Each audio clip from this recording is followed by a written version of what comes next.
प्यारे दोस्तों, नमस्कार। आज हम नए विषय पर चर्चा करेंगे। उससे पहले एक कोट्स हो जाए। स्वीकार करने की हिम्मत और सुधार करने की नीयत।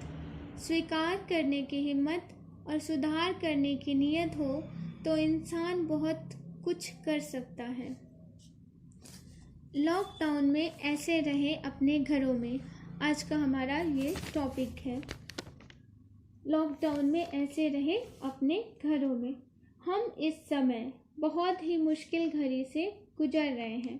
कोरोना वायरस से पैदा हुए संकट का मानसिक प्रभाव ऐसे लोगों पर तो है ही जो पहले से ही बीमार थे या जिन्हें अवसाद, तनाव जैसी मानसिक बीमारियां थी।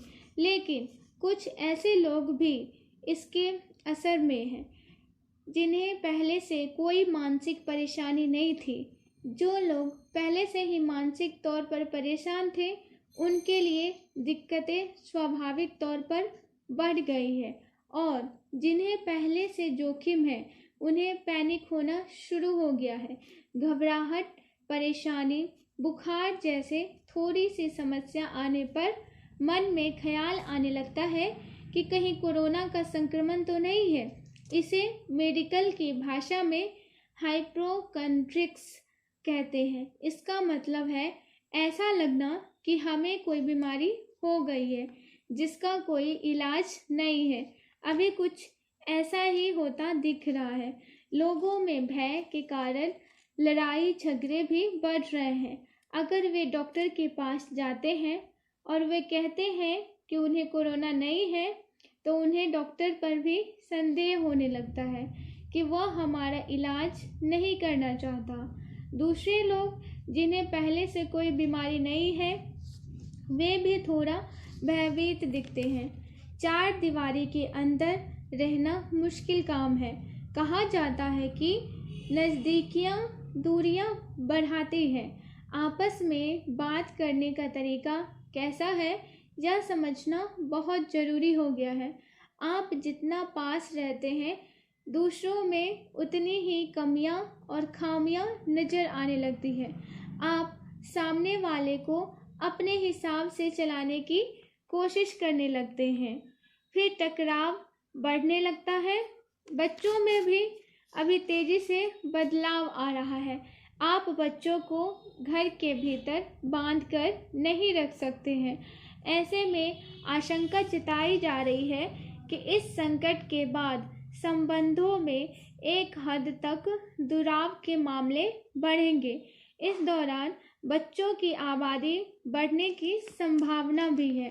वर्तमान और आसन समस्याओं से बचने का तरीका यही है कि जिन लोगों को पहले से कोई बीमारी है, वे संयम रखें और अपने डॉक्टर पर विश्वास रखें। जब घबराहट या परेशानी हो तो अपनी दवाई लें।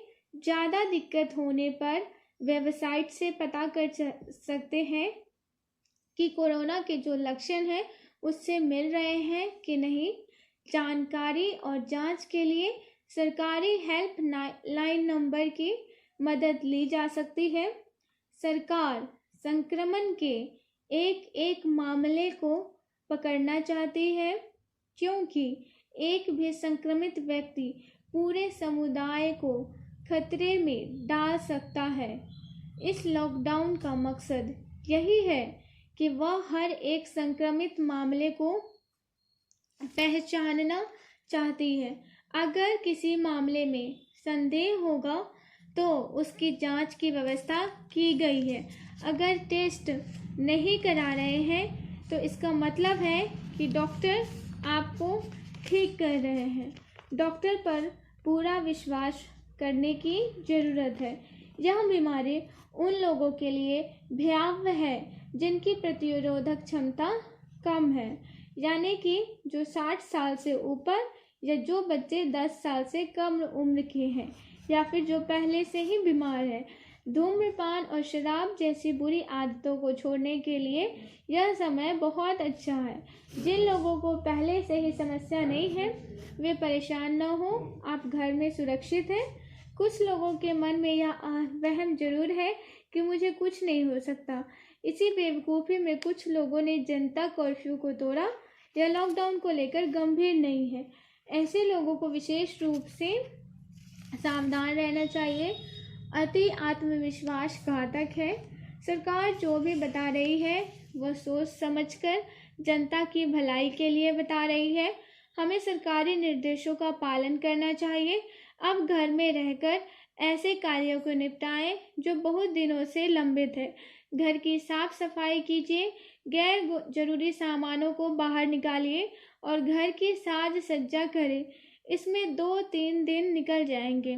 कुछ वक्त घर वालों के साथ बैठकर टीवी देखने में और इंडोर गेम खेलने में गुजारे। चेस, लूडो, कैरम आदि ना हो तो इनके ऐप डाउनलोड कर लें। चित्रकारी, बागवानी, गीत संगीत जैसे पुराने शौक को पूरा करें। अपने दिन के समय को बांटकर काम करें। बच्चों को साथ समय बिताना बहुत ज़रूरी है। बच्चों के पास अधिक ऊर्जा होती है। उनके साथ बात करें, कहानी बनाएं, नए नए खेल खेलें। इनमें बच्चों को भी आनंद आता है। अगर बच्चे 10 साल से ऊपर के हैं तो उन्हें घर के काम में भी लगा सकते हैं। उनकी तारीफ भी करें, इससे उनका मनोबल बढ़ेगा। लंबा समय साथ व्यतीत करने से कुछ समस्याएं भी आने लगती है। ऐसे में एक दूसरे के साथ बातचीत कैसे करनी है यह बहुत ही अहम है। ज़्यादा आदेश उपदेश न करें। जब आप बहुत टोका टाकी करेंगे तो संबंधों में दरार आएगी। हर काम में नुक्ताचीनी के बजाय जिंदगी को जीना सीखिए। आप छोटे छोटे काम की तारीफ कीजिए।